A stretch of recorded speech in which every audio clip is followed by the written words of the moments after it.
In this episode of Mythbusters, get ready to rot. That pig's gonna be one big bag of maggots. Heard about the car with a big smell that won't sell? The smell from over here is horrifying. There's a terrible stink as an experiment goes too far. Plus, Dummy and Dumber. A Mythbusters superstar chases a raccoon down the drain to test the myth and blows a hole in the story. Who are the Mythbusters? Am I missing an eyebrow? Adam Savage. I always enjoyed seeing Adam in pain. Oh! And Jamie Heineman. Jamie wants a big boom.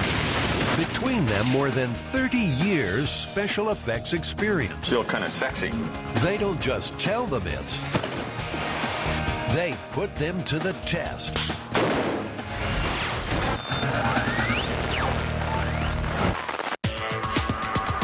For our myth-busting heroes, testing tall tales is a mix of danger and stupidity. Shocks and shake-ups. And a liberal dose of their old favorite, explosions. Well, I tell you what, that... Usually it's a laugh and a test of wits, with the occasional tantrum. I don't care, actually, Adam. But are they about to meet their myth-busting match? All hands on deck. This experiment will take them into a world of putrid pain.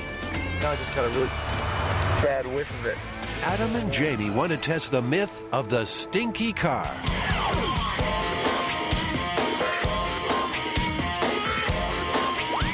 This actually is perfect for us, this one. It's kind of gross, but it's excellent. It's been told for years. And the idea is always the same, that a really valuable car is on the market for a great price. No one will buy it because of the smell. Turns out that someone has died in the car, and even though they've attempted to clean out the smell, it still persists, and even at this great price, no one will buy it. Our queen of folklore, Heather Joseph Witham, picks up the scent of this story. You've got a young guy who wants a really hot car, usually a sports car. And young guys can't afford sports cars, and they can't afford nice cars, certainly. So this is the only way that this sort of blue-collar, working-class young guy is going to be able to get such an awesome car. But sort of the moral of the story is that the blue-collar guy never can get something that he won't be able to afford like this unless it literally stinks. So what are the ingredients in this recipe for rankness? We need a car, and to simulate a rotting human, a pair of pigs that have died of natural causes. The method to the madness is simple, on paper anyway. Put pigs in car, leave to simmer for 2 months, then see if you can clean up the mess and sell the car. I expect that this is going to be pretty bad, actually. I'm not looking forward to it, and yet I am. Let's work on the least disgusting part first, buying a second-hand sports car. Well, are you guys on schedule or what? Are you Tom? Yeah, I recognize you two. Tom has an '87 Corvette for sale that looks about right. This is my baby. Looks pretty good. This is Tom's 5th Corvette. It's a love affair that's been running since the 60s. Has anyone died in this Corvette? Not to my knowledge. Not to your knowledge? No. Have you heard about the myth of a car that was so stinky that no one would buy it, even though it was a really good deal? No. Okay, time for a test drive. I always like a car that's got 4 or 5 controls just for your ass. I'll be back in 5 minutes. That Corvette is a nice-looking car. It's really sleek, really sexy Americana.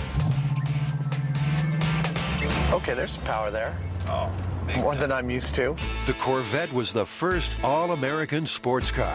Chevrolet began production in 1953, and these stylish muscle cars quickly became classics. They've been building Corvettes ever since, 1 million on the road today. And at the wheel of every one of those cars is a very passionate Corvette fan. What we're about to do to that Corvette is going to make a lot of veteran Corvette owners all over America squirm. It's This is an absolutely horrible thing to do to a beautiful car.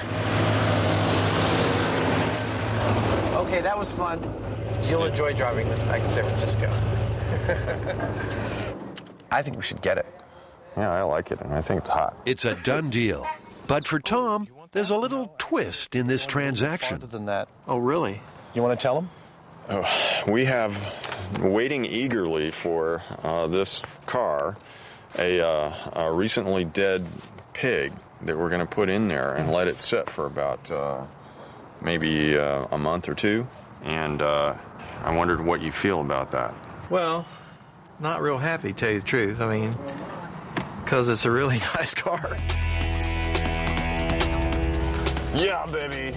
Time to take this machine back to the Mythbusters workshop and get it ready to rot. Adios.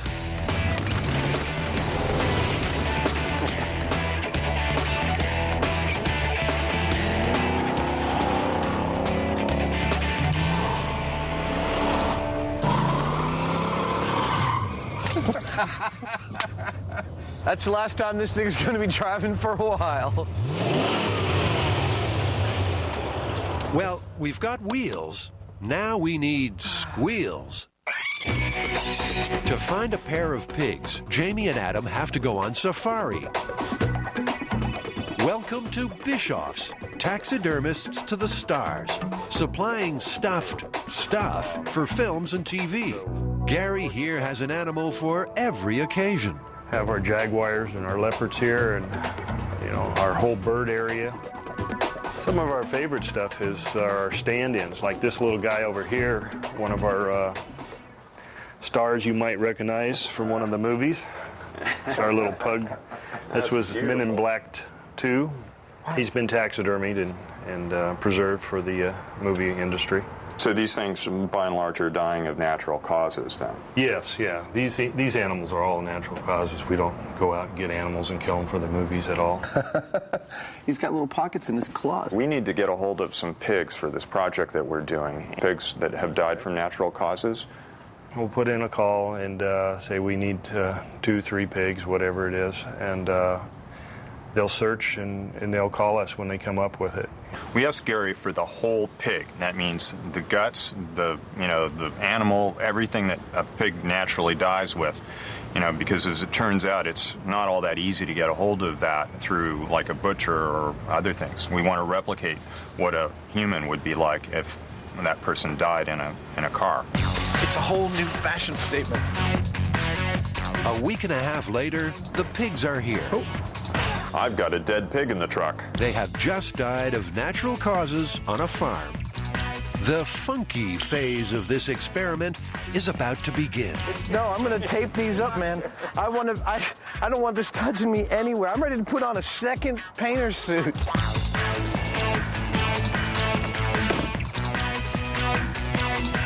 We're also going to test how good these actually are. There we go. I feel ready to tackle the pig. As the boys struggle to get a grip on their stunt hogs, a nose-withering stench begins to take hold of them, the air, and everything these putrid porkers come near. Close it up. Well, we'll come back in 3 months and see how it looks. Not so fast, Adam. There's still a few little ham-fisted hiccups coming your way. How come the lights are on? Are they pressing on a brake or something? The pig is pressing on a brake. In fact, I'll say that there's nothing we can do about it. Rather than face the horror of more pig wrestling, Adam decides to disconnect the battery instead of moving the pig off the brake. It's a shortcut that will come back to haunt him. Next step, seal the vehicle.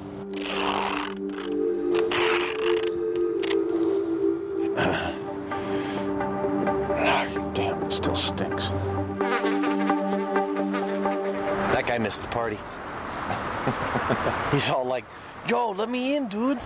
The Corvette is finally locked and loaded, but there's still a hint of trouble in the air. My main concern is that the cars seal them up. I really would just as soon not have that horrific odor in front of my shop for the next 6 months. I don't want the smell getting out of the car.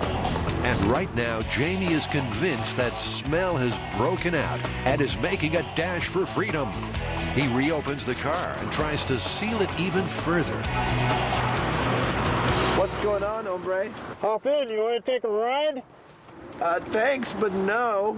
Well, it seems that the car's not as well sealed up as we thought. Someone's sloppy work is a little stinky, too. You didn't really do that good of a job at taping it up. No, I didn't. The smell, well, it's not like really, really powerful. It's just extremely pervasive. So the tiniest bit of it drives everybody nuts. The car also has to be moved, and that turns one of their earlier quick fixes into a big problem. The hardest part about this whole deal is we got to get the little pig off the brake. We got to get the little pig off the brake. Yeah. Oh. Damn. It's going to be kind of like surgery getting that damn thing out of there. And it's not pretty. Ah, yeah. Jamie and Adam thought parking 2 pigs in a car would be easy, We're going to need more people but it's turned into a marathon with more to come.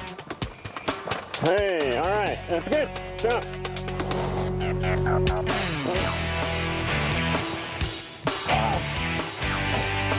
Okay. Elena, I'm going to be lifting that up. You're going to be licking that up? Yeah, that's it. Did he say he's going to be licking that up? Even taping this Corvette into a modern-day sarcophagus isn't going to be enough for Jamie. Next, he calls in a pyramid for its burial, a hopefully smell-proof shipping container.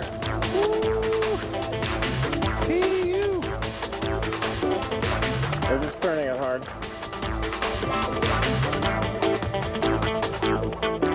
Push it back a little further.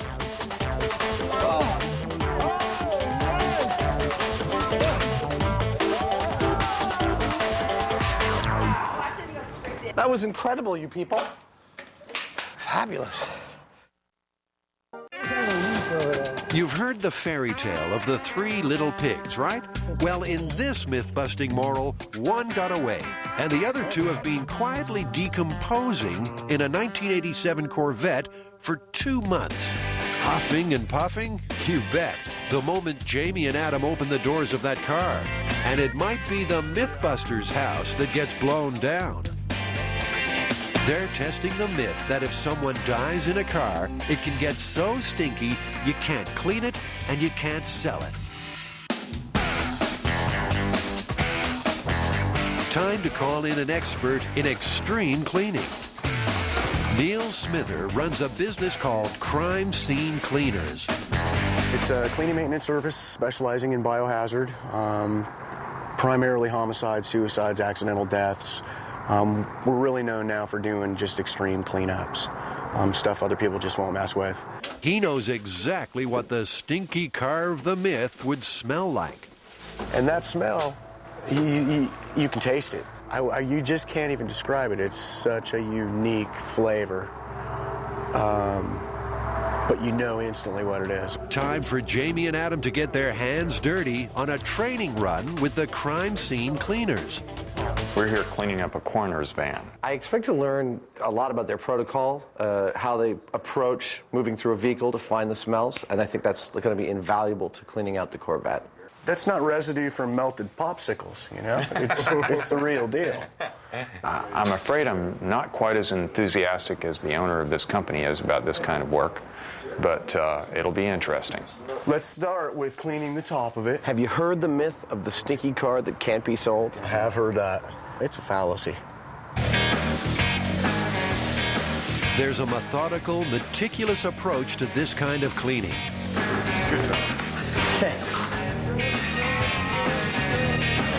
Knock yourself out. All right. Any speck of scum that's missed will keep on stinking. The boys have discovered that Neil uses a special enzyme-based cleaner to wipe out really bad smells. The enzyme secret mix that we haven't been informed the contents of. This may just hold the key to getting the Corvette clean. The enzymes create a chemical reaction with organic materials, speeding up their breakdown into smaller, simpler pieces. Just like the enzymes in your saliva start breaking down food from the first bite. It's hot. This warm-up bout with the crime scene cleaners is a success. Invaluable training for Jamie and Adam's upcoming fight against the funk.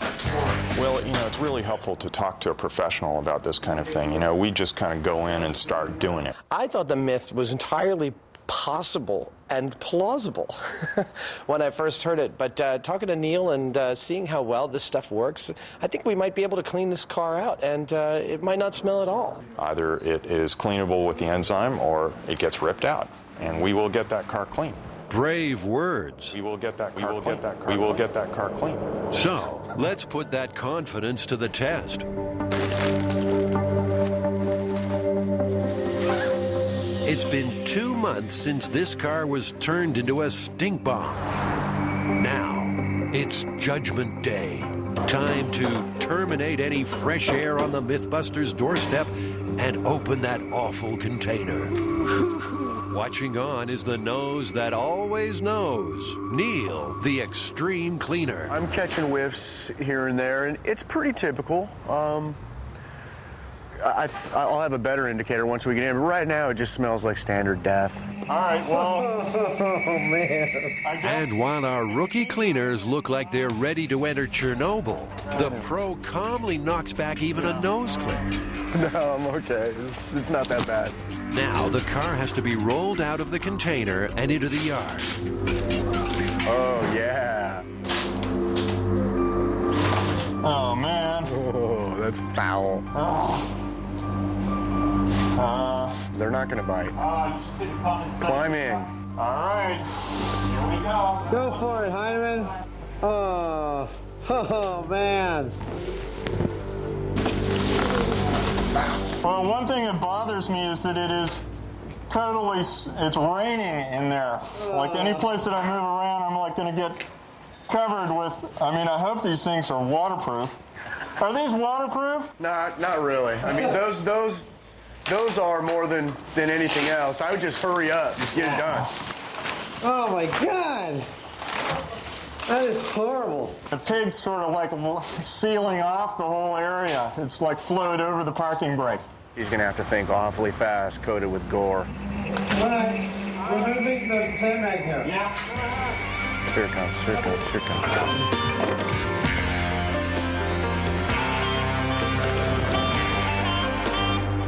Then, an unforeseen drama. The decaying pigs have given off ammonia, a potentially fatal gas that almost overcomes Jamie. Woo! How you doing, Jamie? It's the ammonia. It's not the smell. I was not getting any air. It's not a spew. I was going to pass out. Because the Corvette was sealed so carefully, the gas was trapped and concentrated inside the car.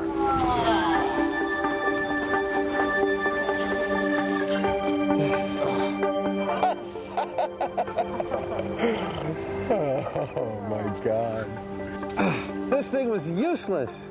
As the whole grotesque reality of this car lover's catastrophe hits home, the Mythbusters are reeling. Jamie looks like he's about to pass out. And our own Mr. Confidence is going a little weak at the knees. No way. No way. There's no way we're cleaning this thing. This is horrifying. I think, you know, having to get in there and close the car with these two remnants of creatures was probably one of the more horrible things I've ever had to do.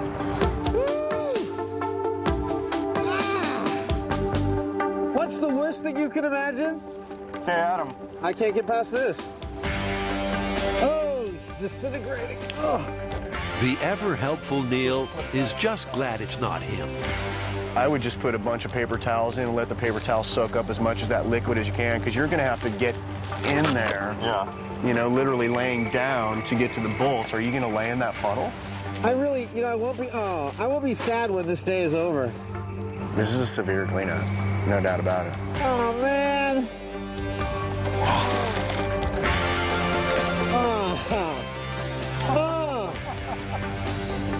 Oh, God. They're not prepared for this cleanup at all. I gotta say, this respirator works really good, because the smell even from over here is horrifying. Oh, my glasses are all, I'm gonna move over here.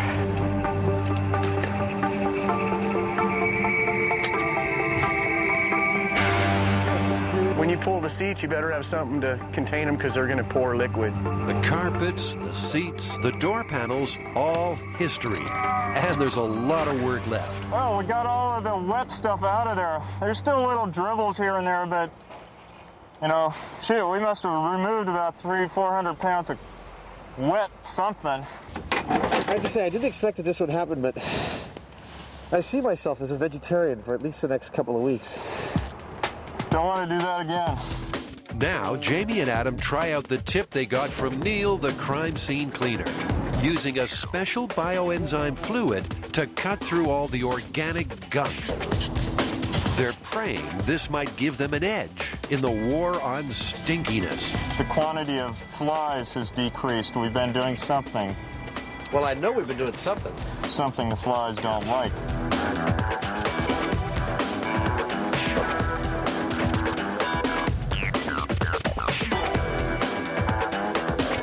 Something's really bad right here. Now it smells like a diaper, a really bad diaper.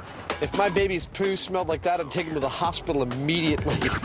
After a full day of frantic, forensic scrubbing, the boys are coming to grips with a grim possibility. Corvette lovers, cover your ears. This car may never drive again.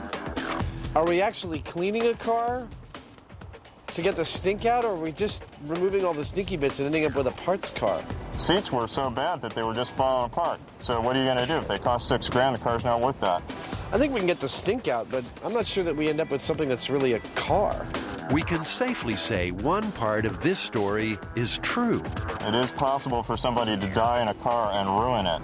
But can it be completely cleaned? Even Neil said it would take his boys several days to get rid of every last thing and put it back together again. There's no doubt in my mind that we could resurrect the car. The only question is whether it's practical or not. I mean, the place where I think you would never get it out is like all the air conditioning system and the ducts and stuff. I know all that stinks. We could clean the car perfectly and be like, it's done. And we turn on the AC and be like, oh, you know.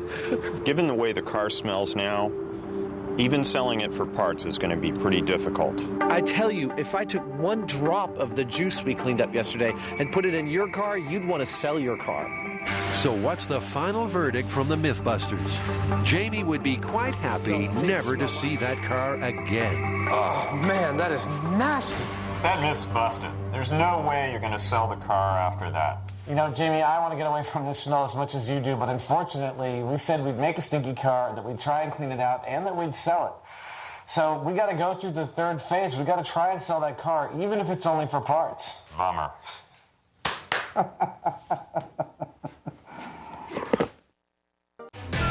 1 week after an infernal cleanup, it's time to sell.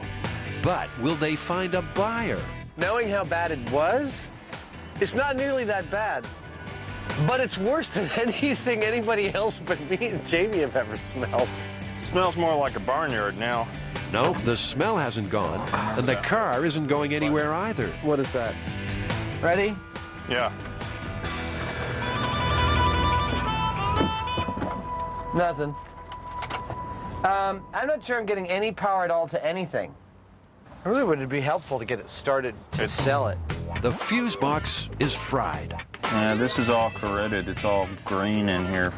Maybe some more scrubbing will work. How is this doing over here? I'm gonna try and start it again. I'm not getting squat. Are you sure it's hooked up? Yep. Positive and all that? You bet. Adam is ready to raise the white flag. Now we push. But Jamie is determined to get this car started.